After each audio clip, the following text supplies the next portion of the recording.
Here's your latest African news. Sudan. Sudan's failed coup is linked to al-Bashir's regime.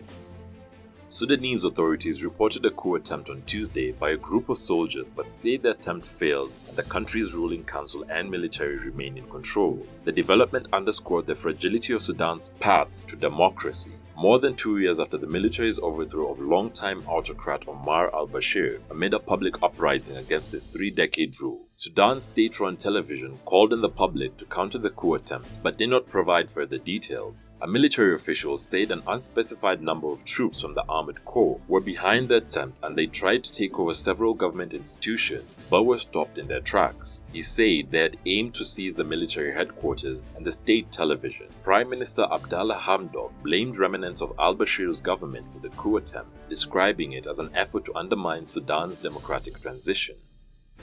South Africa. Zuma too sick to appear in courts.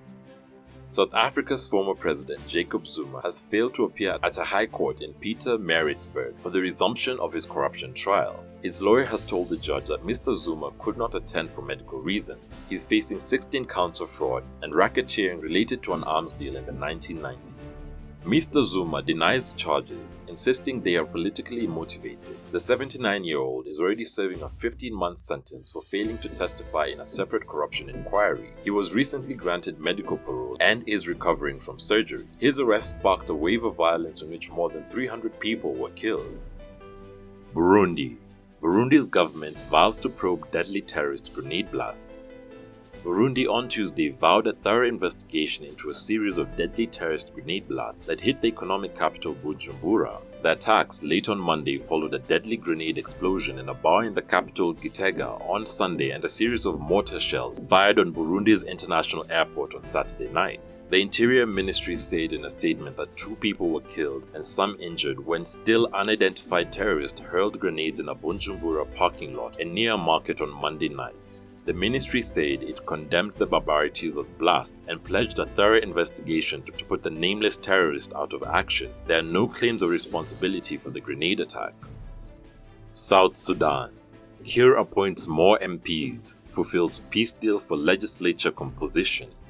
South Sudan's President Salva Kiir at the weekend appointed 28 more MPs selected from the other political party's OPP, which was left out during the reconstruction of the national legislature months ago. The selection was in response to the provision of the 2018 peace agreement that stipulates for the reconstitution of the national legislature from 400 to 550 lawmakers. Among those appointed as MP is current Minister of Humanitarian Affairs and Disaster Management Peter Mayen, who was recently defrocked from his OPP chairmanship by coalition members.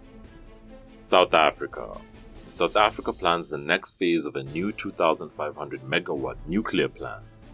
South Africa is forging ahead with plans for a new 2,500 megawatt nuclear power plant and wants to end the procurement process by 2024, the Deputy Energy Minister said on Tuesday. In an address to the International Atomic Energy Agency, Nobile Pamela said the government planned to start the next phase of a tender process next year and complete the procurement in 2024. Namibia. Namibia protest against Germany deal over genocide. Protest has taken place in the Namibian capital Windhoek against an agreement made with Germany after it apologized for a genocide in the southern African country in the early 20th century. Various political parties and traditional chiefs have dismissed Germany's offer to pay $1 billion in development aid and say the deal was made without properly consulting the victims. Some of the demonstrators stormed the parliamentary building. Various political parties and traditional chiefs say the deal was made without properly consulting the victims. Between 1904 and 1908, German colonizers killed tens of thousands of Herero and Nama people as a punishment for taking part in an uprising. In May, the German government acknowledged that the killings amounted to genocide and pledged $1 billion in development aid. The agreement was widely criticized in Namibia for failing to include reparations for the affected communities. Thanks for watching. Visit our YouTube channel tunacheki to watch our daily news reports and our website tunacheki.tv for all the latest news updates. Also, don't forget to catch our new show Startup Africa every Thursday on our channel. You can directly support this new series by becoming our YouTube member or becoming a Patreon. And remember, Africa is watching.